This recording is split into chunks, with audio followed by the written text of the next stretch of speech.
All right, here we go with another fun episode of Chat, Chat, Chat. I'm your host, again, the Dark Lord Sith, known as Cyrathus. You can join me on the chat here, or if not, you can always text me, or not text me, but send me a message through social media or not. Or right. Anyways, kind of confused on myself here. Uh, this is Chat, Chat, Chat. You can see your messages right over here. So whenever you want to send a message, it'll appear on screen as we go along. This is an Ask Me Anything ordeal all the time. Yeah, every day is Ask Me Anything, even during my live stream. So if you have questions or want to talk about something, or you want to just chime in on whatever subject I'm working on, what we're chatting about today, or if you want to make a comment on a YouTube channel after it gets posted tomorrow or later, or if you want to send me messages on Twitter, I'm there too. That a Sith Lord plays this or a Sith Lord plays on Twitter. This is just an informal talk show, really, podcast, whatever you want to call it. It gets posted to YouTube the next day. Um, so it's going to be always about different topping points, and this week's talking points are going to be the NFL championships games, as well as my personal review of Star Wars Episode 2 of Attack of the Clones. I have a new format we're going to try out here in just a few seconds. I've kind of whipped this thing up a little bit in the past 20 minutes or so. Kind of built this new screen to hopefully it works pretty well. It'll display my desktop and the web pages we're going to be looking at for both Star Wars. So you can see what I'm looking at and what I'm talking about at the same time. I'm kind of looking forward to this. Also looking for anybody's questions or any ask me anything if you want to go. I can see the chat window right in front of me. So we're going to look forward to doing this here. Um, so we're going to talk about the NFL championship games. It looks like we're going to switch formats here. We're going to switch to this. We're going to switch this nice chat with screen. Here we go. There we go.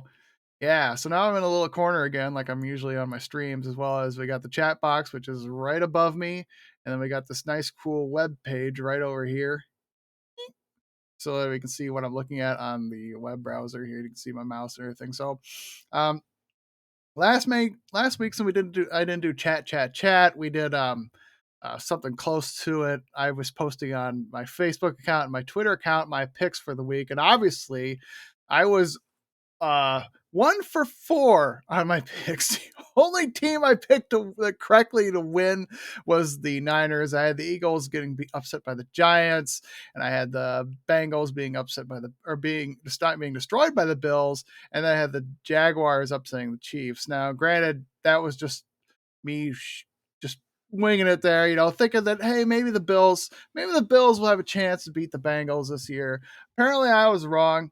Bengals are back in it again, and all I have to do is beat the Chiefs. Now, the Chiefs are a pretty dominant AFC team. Been in this like the 5th year in a row they've made it to the AFC Championships game, and if they win, this would be like the third time they've been, or fourth time they've been uh, into the Super Bowl in the past 5 years. I think it's the third time in the past 5 years. I could be wrong.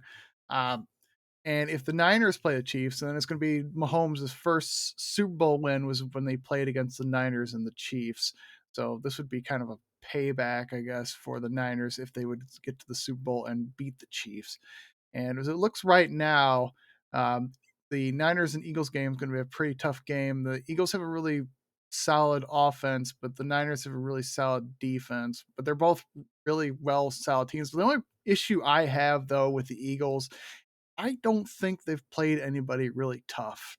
The Giants weren't really that kind of a team that, to me, seems like they would have put up a much fight. It's because they beat the Vikings, which the Vikings weren't really a team that had a tough schedule either. So it's kind of like the easy team beat the harder team who had the easy schedule, beat the harder team who had the little harder schedule. To me, it seems like I would have to put money on it. So we're going to pick this week.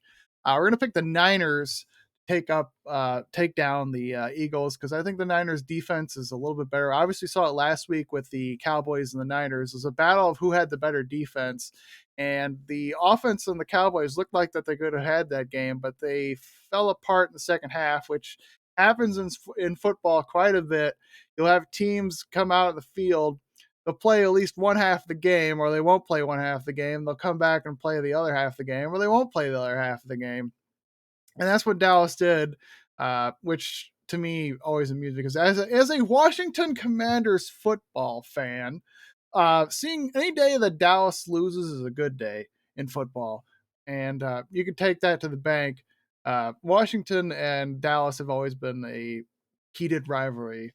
When it comes to football, they hate each other. We just meet and we clash, and sometimes we win, sometimes we lose. I mean, we won the last game of the season against them, and that to me was like the icing on the cake, because I had honestly thought that Washington would end the season under 500, considering the previous week before they blew it against the Browns and then turn around and beat Dallas. I'm like, well, that just proves to me that Dallas ain't got a chance in heck to beat anybody in the playoffs. And they won the first week. Don't get me wrong. They beat Tom Brady and the Buccaneers, but Tom Brady and the Buccaneers they barely made it to the playoffs to begin it. So looking at it now, having the Dallas Cowboys get knocked out by the tougher 49ers and Brock Purdy and the 49ers, who's been on fire since he took over for second and third string quarterbacks, or second and first string quarterbacks early and right through the season, and taking them all the way to the playoffs in the NFC Championship game is pretty cool. Now, that being said, as far as the Niners and Eagles goes, I'm definitely picking the Niners, because I think the Niners defense is going to show up on Sunday and just basically keep the Eagles from scoring. The Eagles will score a little bit, but I think if the Niners can put a lot of passing defense up and get the rush defense going real well, they will shut down the Eagles pretty easily. It's going to be a tough game, but if the Niners defense is way better than the Eagles offense, I could see it being basically a Niners game. Now they're playing in Philadelphia, and Philadelphia is notorious for having probably the meanest fans in sports. Philadelphia, look up sometime. We're not really, well, we could do it here actually. We could just go look up another web page. Here we go. Let's see. Phil. I don't watch the Philadelphia Eagles. Santa in this incident. There it is. And this is basically a story of fans who threw snowballs at the Santa Claus at Eagles game in 1968. And hey, what do you know? It's between the Minnesota Vikings. So we've had this before in history. You can watch the video and read the story and the article on Wikipedia or whatever. But yeah, this is a bunch of fans who basically just assaulted Santa Claus for no reason, but he was hit with snowballs. And there's a lot of things I hear about about Philadelphia fans that are just brutal. They're not really the friendliest bunch, which is weird considering the city of brotherly love is also considered the most hostile. So we got that going on for the 49ers Eagles game. The Niners are heading over to Philadelphia, where the weather is going to be probably miserable for them, and the Niners are used to the warm weather. However, we said that last year about the Green Bay Packers versus the Niners, and guess what happened in that game? Niners defense showed up. Green Bay's offense kind of forgot to play the game. They started off well, don't get me wrong, they just didn't make it. So there was that one. Now, onward to the game people want to see. The Bengals and Chiefs. The Bengals and Chiefs game is going to be a very offensive heavy game. Its defense is going to be, well, we don't know. At least I don't know what defense is going to be. It's mostly an offensive game. Now, Patrick Mahomes has an upper ankle sprain that he received last weekend, but took him out of the game for a little bit in the first half.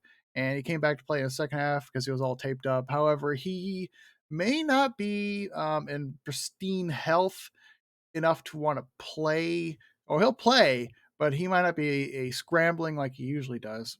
Patrick Mahomes is very agile and very um, well-rounded QB in that he can do pretty much anything and throw any which way. In fact, if you watched last week's game when he played the Jacksonville Jaguars, he was literally showing off his moves when his first opening drive, which is crazy, but that's how he was. He was just kind of showing off. And granted, it was almost foreshadowing him getting himself hurt, but because obviously he was a little bit, just being a snarky showboater or whatever.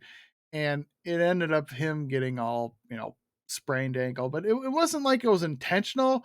They just happened to fall on his ankle and it took him out of the game. They still won the game barely, but who knows how they're going to play with the Bengals because the Bengals, well, they have probably a chance to basically destroy um, the Chiefs if they can't show if Mahomes can't show up and keep up with the score. I could see the Bengals obviously might. I mean, probably taking over and dominating that game. So it's going to be on Mahomes because he's going to be the MVP of the NFL this year, at least the playoffs.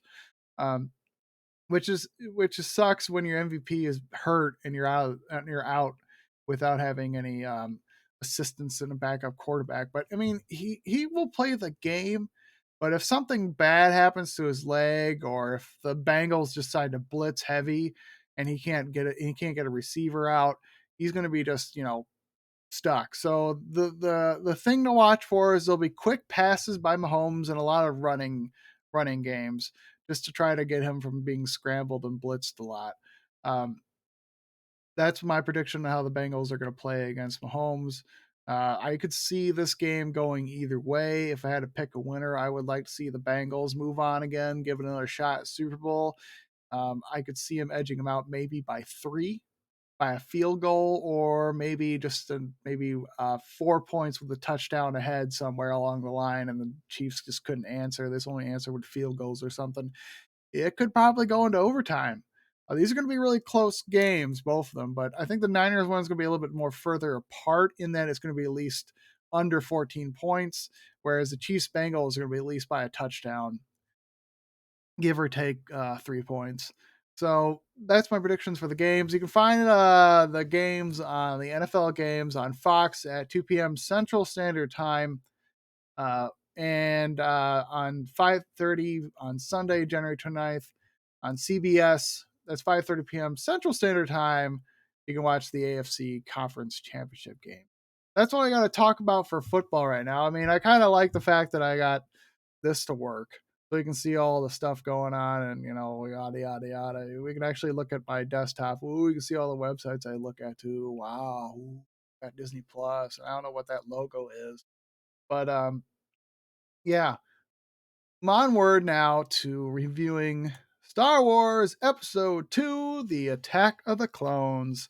This lovely preview. I'm not sure if I can broadcast it or not. Well, can I broadcast it? Probably not. I don't know. Anyways, I'm not really showing the movie.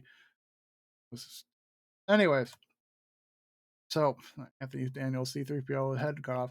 So I recently watched this yesterday because I haven't seen this movie since it came out in theaters. What year was it? Back in 2005? 2002? 2002? Whoops. I was thinking, that's Revenge of the Sith came out in 2005. This is 2002. It's been so long since I've seen this movie in theaters. You had, it is, it I of all the prequel trilogy um movies, this one was the weakest of the three, I think personally. In my opinion, I felt this was the weakest of the three. Now, don't get me wrong, there are pivotal, incredible moments in this movie that basically set up everything that happens in the next movie, as well as what started all this. You know, uh, So whatever reason, and I think it's just basically Palpatine just manipulating everybody into doing this. But you got uh, at the beginning of the movie, they come in and they're coming on this like this looks like an airplane. It makes airplane noises too, which I get it. It's a futuristic airplane or whatever you want to call it. And you know, it's not that I'm not riffing on Lucas for doing this. Everything is fine. You know, it's just that when you're what is this 20 years ago? He's 20 years ago. My God, you were 20 years old watching this movie, and you you don't understand what Lucas was trying to do because there's a lot of stuff that just kind of got probably put on the cutting room floor. And when Disney took over, they started publishing books, and some of it gives us more character development with Count Dooku and all the color characters and all the situations that's going on right now in this story. So they come in on this plane like thing. It gets attacked by a terrorist organization. Padme survives. She goes to the senator, Palpatine, or not senator, Chancellor Palpatine, because he got promoted to Chancellor Palpatine at the end of Phantom Menace, and she he recommends to her that the Jedi, you know, protect her, but for whatever reason, and I don't know why are we protecting Padmes? Are they attacking all the senators who oppose the CIS? The or the CIS? I don't know. It's the separatist movement, and it's why her of all people? Is she the head? I can't remember. I don't remember if she mentioned she was the head of the separatist movement or the head of opposition in the separatist movement or whatever it is. But they try to kill her constantly, and I go, why her? Why not somebody else? And first of all, if you're trying to kill her, aren't you just sparking people to want to, you know, not support the separatist movement? Because basically, what this is just infighting within the Republic. You got the planets that are separatists. You got the Mun and the Techno Union and the Geonosians and so forth. There's a bunch of organizations, which you look back after watching the Clone Wars movie, you go, or TV show, and you go, gosh, I guess I never really noticed these people before, and I kind of lost over all this stuff. Like, there's a lot of things I don't remember, like stuff that even references and stuff in the Old Republic. They talked about looking for um oh, not Mon, fudge crackers. I can't remember the name of the planet now. Um, Camino. They try to look for Camino, and they mentioned the Rishi maze. I'm like, oh, so it's near Rishi, huh? Oh, it's in the Outer Rim. Well, Rishi's in the Outer Rim too. It's right next to Tatooine, so um, Camino could be in the same area.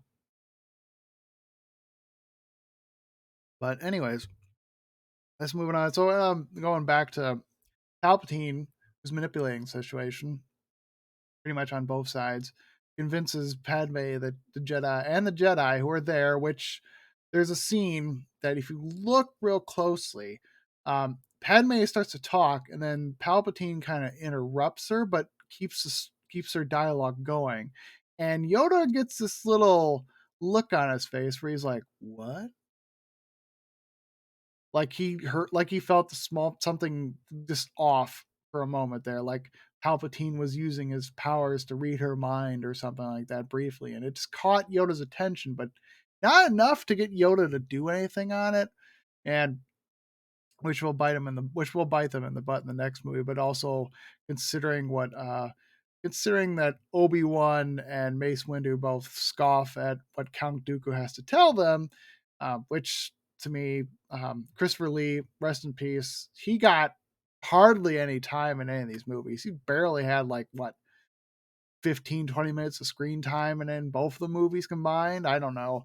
He didn't get a lot of time in there, but for a character that gets a lot of backstory in both the Clone Wars and in uh his books there, uh um Jedi Lost, which I recommend reading. It's more of a play that's written out than it is actually a book, but it's still worth a read. You understand where he's coming from as a character, and it's sad that he only gets brief uh, appearances in two movies. Anyways, he doesn't get introduced in like pretty much the end of the second act, really, if you think about it. Anyways, going back, um, so the Jedi Council decides that hey, let's put Anakin and Obi-Wan in charge of protecting her. He gets nearly assassinated again. There's a bounty hunter. Jango Fett kills out another bounty hunter, leaves a clue, which leads Obi-Wan to find where Camino is, while Anakin takes Padme to Naboo. Uh, Anakin confesses that every day since she left, he's been hurting and yearning for her, and she's like, "No, we can't do this. We're people. You're a Jedi, and I'm a senator. This won't work." And yada yada yada. And there's a bunch of scenes where they get close, and and kudos to Hayden Christensen for kissing Natalie Portman. Um, as a admirer of her on screen during the Star Wars movies, Natalie Portman, and her being, I think, a little bit older than me, I want to say she's a year or two. What does it say? Skip over that. I skipped over 81. She's only a full year ahead of me, so she's only 41, but still at that age, and still now she's. You look at her, Natalie Portman. She's still a nice looking woman. That being said, Hayden Christensen getting to kiss her, or hell, even Thor getting to kiss her, hey, more power to him, I guess. But that's besides the point. Padme and Anakin kiss. Um, this starts a whole lot of issues in Padme's mind. She's not sure. There's some foreshadowing with her necklace. It's like a black uh, ring thing that goes down her shirt, which is foreshadowing for Anakin strangling her in Revenge of the Sith. Kudos to Lucas, knew what was going to happen there and how it was going to happen. Stuff you don't notice until you watch it again when you're older and you've read up on what other people pointed out in the movies and other websites have pointed out on the movie. So, anyways, Anakin gets a disturbing vision of his mother dying. They go to Tatooine. Um, at Tatooine, they go. Anakin talks to Watto, asking him, "Hey, where's my mom?" And Watto's like, "Well, I sold it to the Lars," which is uh, from there on out, the Lars, which are played by the same actors and actresses from in the TV show Obi-Wan. So they got those two back for both Obi-Wan and Revenge of the Sith, and that I was like, wow, that's impressive that they actually wanted to sign up and do it again. So you know I couldn't tell you who those gentlemen and the gentleman and the lady are, but let's see what we got here. Yeah, Shimi's back. Ian McDermott is back. Tamura Morrison's cool. Jimmy Smith is back. Let's see. Jack Thompson is the guy who marries Shimmy Skywalker. Uh, Good old Ahmed Best. Huh. Where the heck? Am I past it or something? Top cast. Full cast?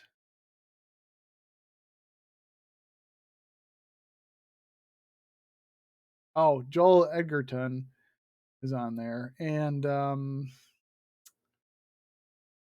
where's the other Lars at? Where's she at?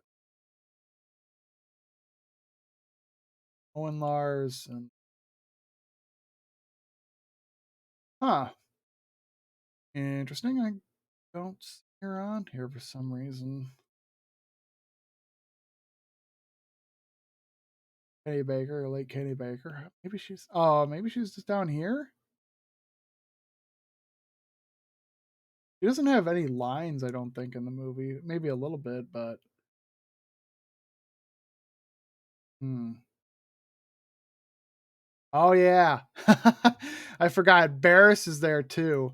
They don't say anything. Neither does what's her name? Andres Omo or whatever her name is. She's also in there too. You see him in the opening scenes with the Jedi Council talking to um, Palpatine and Padme. They're sitting there just in the background, just standing. I'm like, wow, for a character that a few years later decides to betray the Jedi Order, that's just crazy that she was already in the. And I didn't even notice that before until somebody pointed that out. I'm like, oh my god. Ooh,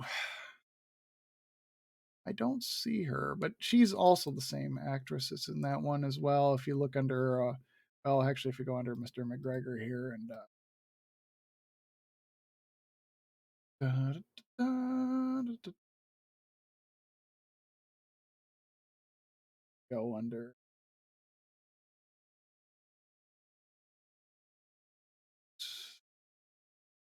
yeah, Hayden Christian, he's looking awesome. Uh, it's hard to find these people.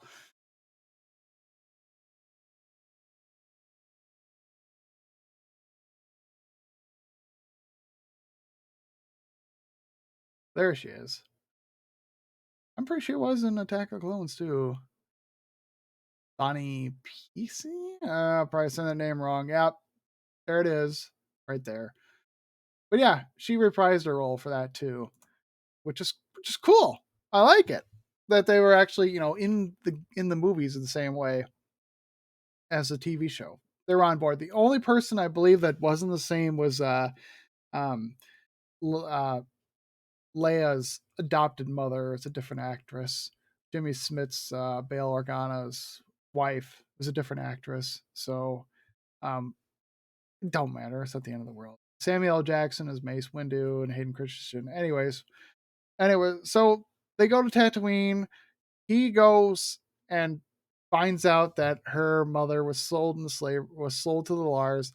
The Lars said that they were attacked by Tusken Raiders, and this is the most pivotal point in Anakin's career, which starts his path towards the dark side. As pointed out by other websites and other fan sites, that that once Anakin rescues his mom and can't save her, this is what starts it all.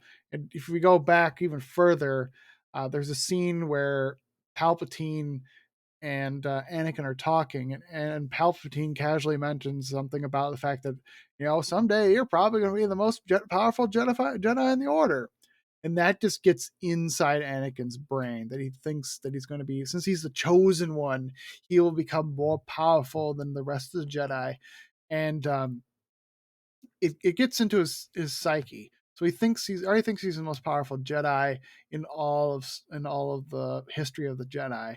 So that's the Palpatine there manipulating the events, getting things into Anakin's head. This causes Anakin to start being a little bit more restless, more hostile, and it doesn't help the fact that he's seen uh, Padme for the first time in like I think what 10 years, I think is what he said, and this he's at that age where hormones for normal humans, I guess, would be firing up on all cylinders. And seeing this woman who you've been crushing on since you were a kid, not seeing any other women, are being told that you can't crush on these women and so forth. And yeah, so he is overwhelmed with emotions and feelings and he can't deal with them properly. And the way he just goes out there, tries to rescue his mom passes away, and he murders all the Tusken Raiders, comes back the next day with their body. They have a funeral. He goes into the shop because he likes to work on things so that he can focus. That was his thing when he was a kid, and he just wants to focus on it. And Padme, I don't know if she's just also because of her upbringing that she's not really with her parents and she's just supposed to be in politics most of her life. Uh, doesn't really help Anakin deal with the situation properly, which is saddening at the same time. It's like, well, they're both young adults and they've lived very um, emotionally distant lives from their parents, and they don't know how to express themselves properly. And they make this back and forth going about, you know, how they feel and how the situation feels, and Anakin delivers a line where he can't he killed them all, bought the women and children too, and it's weird. But anyways, back to Obi-Wan. It's not a weird scene. It's just very, these two adults needed help and they didn't know how to deal with everything, and this is what causes a lot of the issues later on. But you know, Anakin wants to be more powerful and wants to save his mom because he promised to his mom that she would never, or somebody, that he would never let this happen again where somebody would die in his arms, which is also foreshadowing again, not really in her arms, but his arms, but um, this is happening again in his life. So after that, excuse me, um, Obi-Wan finds Kamino. The Prime Minister talks to him about the clones. He doesn't. Sifo Dryas, I believe Dryas is the one that apparently put the order for the clones, but there's no record that he was there. They don't know about it. He can't. They didn't find information in the library about Kamino. Somebody basically made sure that Kamino was never found, but it was found by Obi-Wan due to Jango Fett. Um, Obi-Wan finds Jango Fett there. The clones are all based on him, which starts Tamora Morrison's basically life contract with Disney and Star Wars without him noticing. Anyways, so Jango Fett is found by Obi-Wan. Obi-Wan questions him. Jango Fett's like, "Get the heck out of here with Boba Fett." Obi-Wan finally confronts them. They fight. He flees. They track him to Geonosis. Obi-Wan gets caught by Count Dooku and the rest of them before sending a message to uh, Anakin and Padme. Anakin wanted to stay on Tatooine, but Padme is like, well, I want to help Obi-Wan, so wherever I go, you have to go with me. So Anakin is basically dragged along against his will ish, but he wanted to go anyway. So if Padme goes, he can't be at fault. They get captured in the droid factory as well as C3PO and R2D2 get all kinds of shenanigans going on. And eventually it leads to the arena scene. The arena scene, Padme frees herself because she keeps a hairpin in her hair and picks the locks and escapes. Somehow she doesn't die of blood loss being clawed in the back by that cat lizard thing, and Anakin and Obi-Wan try valiantly to defend themselves with against the creatures.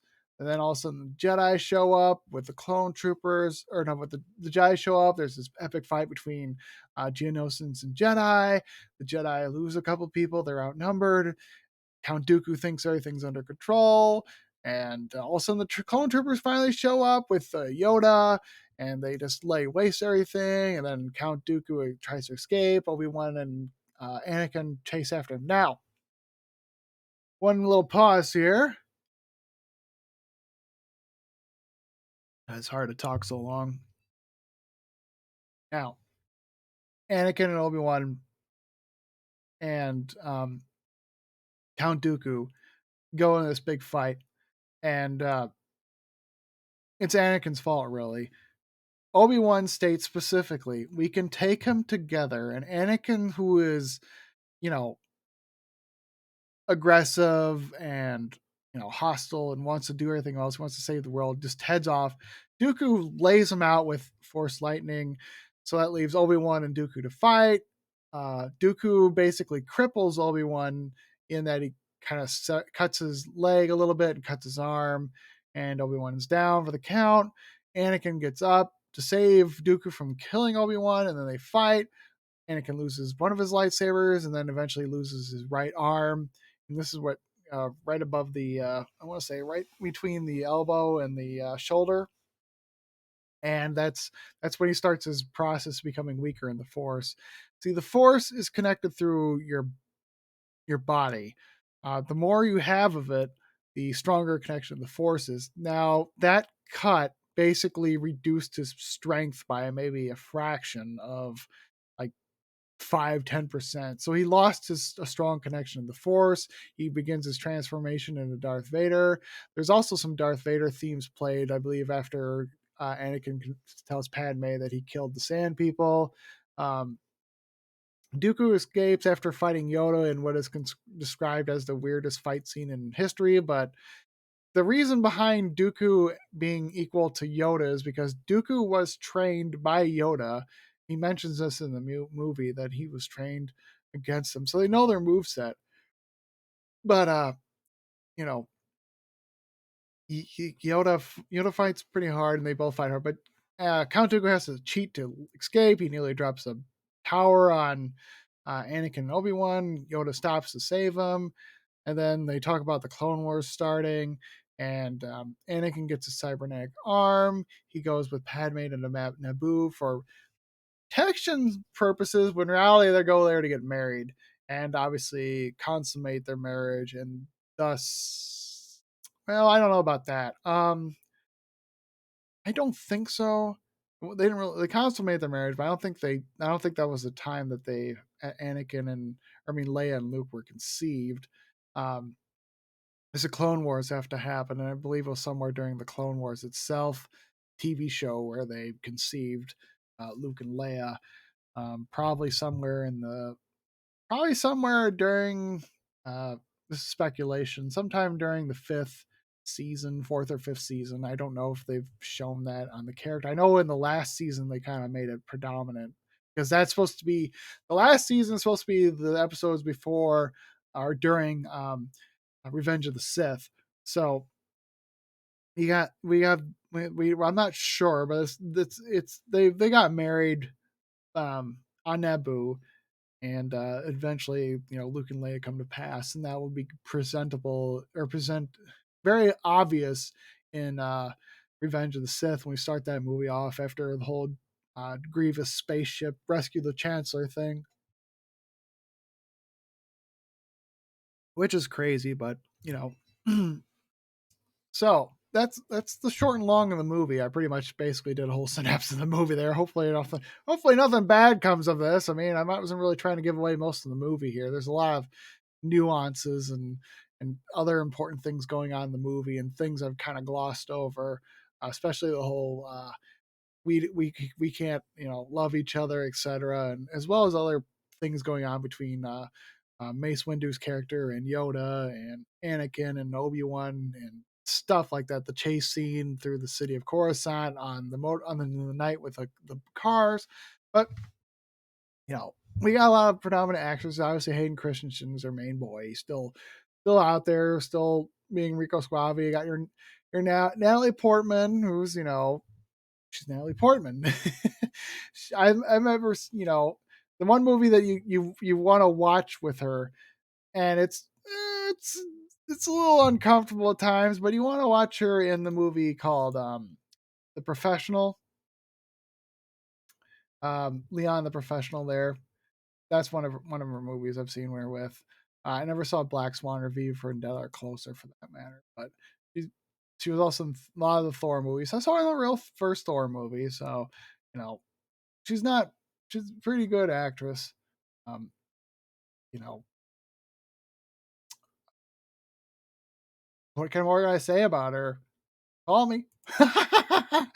So you also have Ian McGregor as Obi-Wan Kenobi, obviously reprising his role from Obi-Wan because um, Jake Lloyd couldn't be Anakin Skywalker, not because he didn't want to, but just because the age difference between episode one and episode two was quite the jump, at least a decade. And I don't think they could have done 3 years.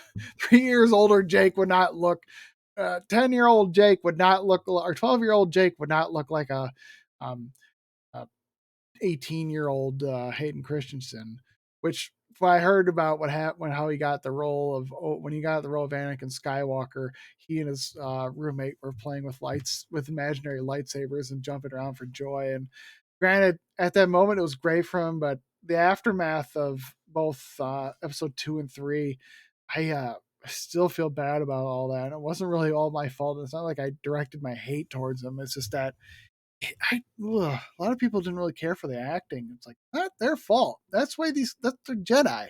The Jedi have to be calm and collective people. They're not emotional, teenagers like Hayden Christensen's Anakin was.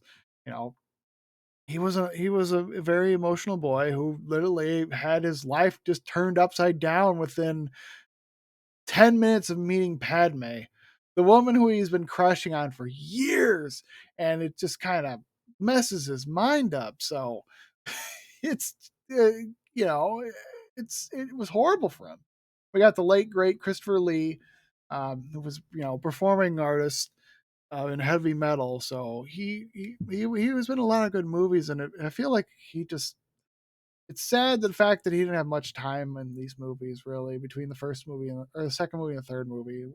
He had more character than the story makes. And you obviously got your old Samuel L. Jackson as Mace Windu, Frank Oz as Yoda, which is the most CGI Yoda you'll ever seen in this movie, which is what they had to work with, you know.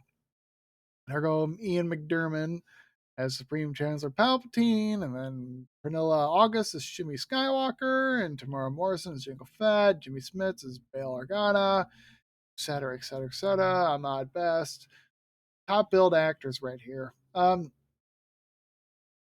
there's the trailers and crap for these movies, and being just fresh out of high school and watching these films, um, and having not seen this movie in literally 20 some years.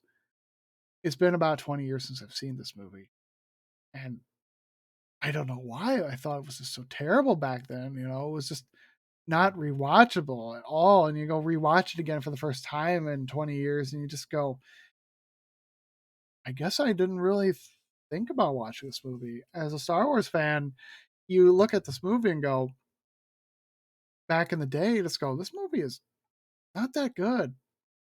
But then um, you look at it in retrospect, having read some of the books and understood the story, um, and then watching like the Clone Wars, which there wasn't really much Attack of the Clones really, but it was supposed to start the Clone Wars, which um, in 1977 in Star Wars: A New Hope, Obi-Wan Kenobi does mention. No, Luke Skywalker mentions, and Obi-Wan Kenobi mentions. Luke Skywalker asks because he knows about it. You were in the Clone Wars, so the history of Star Wars, that the Clone Wars we didn't know back in the day.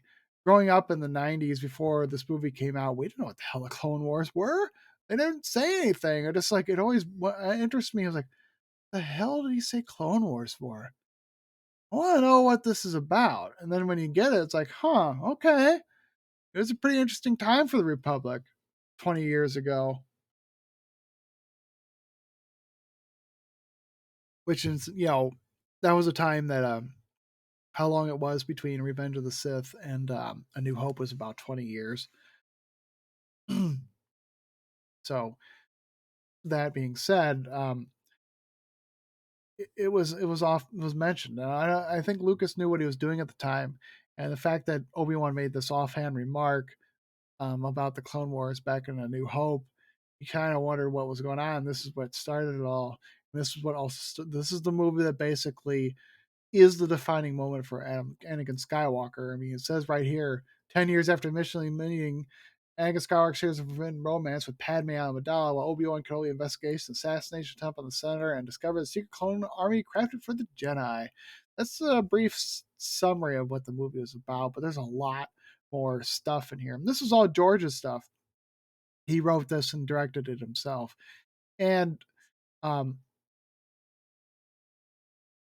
I feel bad for everybody hating on him during these times, but the thing is that when 4, 5, and 6 are being held at such a high regard in the Star Wars community, and then now it's 1, 2, 3, 4, 5, and 6, and then eventually 15 years from now will be all of them are great.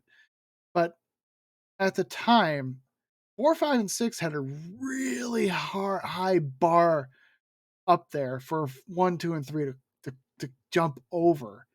And looking back at it, remembering how it was, it's like these movies just didn't cut it for us because we were so used to the, you know, Industrial Light and Magic's amazing work with Revenge of the, or I mean, Empire Strikes Back and Return of the Jedi and A New Hope, and we're all like, these movies were great back then, but these are all just CGI garbage and people just ripping on the lack of models and, you know, a green screen everywhere and, you know, dated CGI. But this is the CGI we had to work with in the late 90s. Toy Story came out in 95. That took years for Disney to, or Pixar to put together. Now we can turn out CGI everywhere. We make CGI, you know, just easy. Every commercial has it, you know. Uh, Now we're getting into deep fake technology where it can almost make it seem like anybody can be anywhere. It's crazy how much things have changed in the past 20 years in terms of movie production and CGI and so forth. And you know, you got this movie here, and yeah, it does still look a little bit dated sometimes. You know, you can kind of feel during the during the Count Dooku slash uh, Yoda fight, it just looks really bad, and Yoda doesn't look so good still. But you know, they worked with what they had at the time. And speaking of Count Dooku, he does mention to Obi-Wan as he's being held in prison that what if I told you that the Republic is being controlled by the Sith? And Obi-Wan Kenobi just outright goes, no, no, no, no, no, no. And then he tells Mace and Yoda this, and they're like, no, no, no, no, no, no. But Oda's like, you know, powerful the dark side is. It shrouds over the truth. And it's like, well, that's what happened. That's what basically it. The dark side basically infiltrated the Senate, which we'll find out how that came to pass during Acolyte, and whenever that releases out this year, and which I haven't heard any news on that, and this caused all this had to happen because Palpatine was very careful and very meticulous in how his plan would work. So let's just get back into the regular stream here. Let's just switch it back real quick. And we this happened due to, you know, the zealousness of the Jedi. They basically brought this on themselves. They, you know, didn't listen to anybody else. They were so confident, so distracted by the Clone Wars that this was what caused this issue. Is they were not paying attention to their surroundings. They were unaware of what happened. They were aware of what was happening with Anakin, but they didn't do anything about it. They didn't, you know, discipline him or like, oh, whatever. He's just being a rambunctious. That's just Anakin being Anakin. Yada yada yada. But it set themselves up for this downfall that eventually came to pass because they weren't paying attention. They were just too lost into the thing, and that's what caused um, Count Dooku to leave. Was the stuff like what they were doing beforehand. Not because of the death of his apprentice there, Qui-Gon Jinn. Qui-Gon Jinn also was the same way. He didn't like how the Jedi were being the way they were. He wanted, you know, to follow the will of the Force, which is what most Jedi do, are supposed to do. If they want to become stronger in the Force, become great Jedi, which are Jedi who are basically following the will of the Force. And Jedi has always been claimed to be the champions of light and good in the galaxy, and you know the ruling, not the ruling, but the protectors of the Republic. And they let this happen. And this movie basically accelerates Palpatine's rise to power at the end of Revenge of the Sith.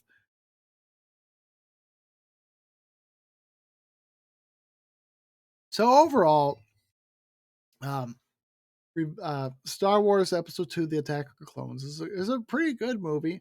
Um, I still feel like it's one of the weaker of the three, but I'm not saying it's like the worst movie in the series. It's just, to me, it's not, it's a little awkward at times and makes me wince with the, you know, the love romance and everything. That just might be me personally. Who knows? Um, but you know, there's a lot of good characters and a lot of good motivations, a lot of good behind the scenes directions with Palpatine manipulating everybody to the things to go his way, and Anakin starts going against his master. This starts this little schism between the two, especially the fact that Obi-Wan went by himself to um, uh, look for Camino, whereas originally it was Obi-Wan and Anakin supposed to be watching over Padme, but somebody else could have helped Anakin. That might have saved a lot of problems. Instead of just having Anakin go solo, yeah, nothing can go wrong. Hey, let's get Anakin, who was a teenager, who was, in that time of your life, especially Mace Windu of all people, he should have known better. But they let him do it, and that's what happens. He ends up doing it, and Luke and Leia come to pass. So, you know, I wouldn't let a starving wolf watch my chickens, but a lot of things happen in those movies that the Jedi could have stopped, but they didn't. They brought this on themselves. In all honesty, this is basically they brought it on themselves. They're not trying to be a not just because I'm a Sith Lord doesn't mean hey, I hate the Jedi. But you look at what happened. You basically built the bed that you sleep in. You made this happen. That's on you. The downfall, they should have thought about this. That's why Yoda went into exile, because he couldn't believe that he did this, even though he knew he'd done this. And, he just couldn't deal with it. That's why he left. It just was heartbreaking. He was the head of the whole Jedi and did not know Palpatine was there. Did not know his young his one of his apprentices would turn to the dark side. He didn't see it coming, even though he knew in the Force when Anakin killed all those Tusken Raiders that he was in pain and needed help. But what did they do? They chose to ignore it and start a war. They brought this on themselves. And this movie kind of shows it, that lays out why this happened. Um, it's just they could have stopped this at some point, but their hubris got the better of them, and they ended up paying the ultimate price with their friends, their families, and the Republic itself in the name of freedom, because what they thought they were doing was right. But that happens. The road to hell is paved with good intentions, and that is basically the summary of pretty much most of the Star Wars New Republic episodes. These people trying to do good in their eyes, but unfortunately, though, what they were doing is paving the way for the worst 20 years in the galaxy, I guess, for the remembrance of the Republic. And we see that in um, the Bad Batch. You see that happening all around you, and you'll hear about it uh, probably off and on in the Mandalorian. They've already got screenshots of that, clips out of it of what's going to happen, and obviously show Order 66, where a bunch of Jedi are just waiting to, defend against a door that's being breached. That's what we're looking forward to in about a month. Will be the Mandalorian season 3. I have not started the Bad Batch season 2. I hear there's a few filler episodes, and I don't care. I'll watch any Star Wars show. I mean, if it's bad or not, I'll watch it. I've seen the Book of Boba Fett twice, and that's a hard one to sit through. Out of all the Star Wars shows, that's probably the one that kind of uh, lost a lot of potential, and Obi-Wan is right behind it too. It had a lot of potential. It just kind of felt like, what the heck are we doing? I mean, I get the idea, but it feels like everybody's pulling their punches so hard in that show, because they have to kind of, how far can we push this without, upsetting anybody for these two characters that already had set stories. Whereas in Andor, uh, we already know what happens to him. We already know he's going to die at this point. We just got to see how he gets there. That's what we want to see, is how do these characters get to where they're supposed to be in the future. That's what Andor pulls off. It shows us how Andor himself gets to that point, what he goes through, what he sees through what the Empire is doing. Because at first he was just a common thief, defending himself. But unfortunately, he accidentally gets the Empire involved because of an overzealous security officer who can't seem to let things lie. And is the security officer in the wrong? No. He's just doing his job. A person was murdered on his watch in his company. He needs to investigate it. Not just go, whatever, but unfortunately, though, that's what sparked this whole thing was just Andor trying to protect himself against some people who are literally asking for trouble. Although I don't know how a backwards headbutt can kill somebody you unless you gave him a brain aneurysm or something. I don't know, but I knew he was going to shoot him. If he didn't shoot the other guy, then that was just going to be on him to, let somebody live when you're clearly the murderer. Might as well just go full murder mode. Um, because that's what he does in Rogue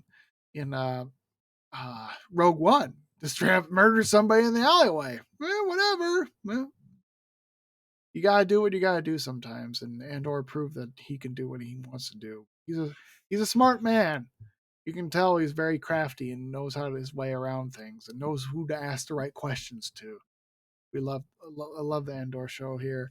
Um, what else I got for you? Like I said, Mandor's coming out soon. Bad Batch season 2 started. What else? There's nothing really much else to say.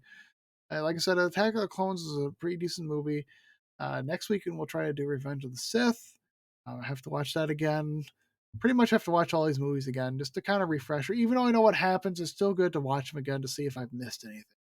Because after reading some of these books and seeing some of these reviews and other people talk about it, you just go, huh, I'm going to have to watch it again because I really missed all this stuff. I don't remember this happening, but apparently it was there and I didn't see it. Let's see. Like I said, we'll go with the NFC Championship games. Back to that again. We'll do the Niners over the Eagles and the Bengals over the Chiefs. Watch me get this bit on my ass. We'll probably end up with the Eagles and Chiefs, which is Super Bowl I really don't care to watch. The reason why I don't like the Chiefs is that for the past 20 years, we've had the New England Patriots win the AFC a good chunk of the time. Now we go Kansas City going the AFC all the time. Come on. We don't need another legacy in the AFC. You look at the NFC right now and you tell me how many times we've seen an NFC team go back to back to the Super Bowl. Probably not more than once, if that. Um, just look up sometime the number of Super Bowls and you know how long they've been playing. It's ridiculous. I'm not going to waste my time with a division that basically brings out every year the same stupid team. I want originality. I want freshness. That's why when the Bengals won last year and got to the Super Bowl, it was like, oh, thank God, somebody different. Somebody it's not the Chiefs. But will the Bengals be a legacy team? I don't think so. They just got lucky because the Bills didn't show up to play, or maybe they really are a good team. But I want to see somebody different. The NFC likes to bring different every year, something different. The AFC, nope, got to be the Chiefs. Got to be the Chiefs. It's like, well, their division's pretty easy considering that they're the only good team in that division, the AFC West. But yeah, that's why I don't want to see the Chiefs anymore in the Super Bowl. They can be the best damn team of all time, but I'm done with the legacy. We had 20 years already with the Patriots. Enough is enough. Get some originality here. Make the Dolphins go to the Super Bowl or something, or make the I don't know the Chargers or whatever. Somebody different than the Chiefs would be my ideal situation, all right? Because I'm done. I don't care if Mahomes is the greatest quarterback of his generation. I'm just done with this crap. You know, just like in baseball. Tired of seeing the stupid Astros being in first place. They should have been banned from baseball, but here they are. They won the World Series last year. La di da. I can't stand them. They're a team that deserves all the hate they get, from my opinion, because I can't stand them idiots. They cheated. They got a light slap on the wrist, and they still get to play baseball. And still going to win World Series with nobody questioning it. But I could go on and on and on about how I hate the Astros. But I'm the same with the Chiefs. It's just the Patriots all over again. I don't talk about basketball because I'm a big fan of basketball, and hockey is extremely random, which I like about it. And you won't see repeat teams. I didn't count the two times the Tampa Bay Lightning won back to back because they won it during the pandemic, and both times there were special circumstances where I don't think they deserve the win, but they get the win anyways because that's the way things are. But when they lost last year, I was like, thank goodness, because I really didn't want them. Because if they would have won, that would have kind of confirmed that, all right, maybe this is a legitimate team. Since they lost, it's like good. They got their wins, but it was kind of a put an asterisk here ordeal. Anyways, that's all I got. This episode was sponsored by me and water. H2O, baby. Yeah. Um, Pretty much all the funding for the show is brought to you by me. Appreciate y'all for watching. Thanks. Like and subscribe to my social medias, my YouTube page, where you can watch these videos whenever you want, and then just kind of delete them and give me a thumbs down, whatever. Um, Always like and subscribe to my Twitch channel. I'll be on tomorrow night at 5 p.m. Central Standard Time. That's pretty much every time from now until the end of time. Thanks for watching, and remember, all you Darths, acolytes, lords, and apprentices, remember, the Force will serve you well.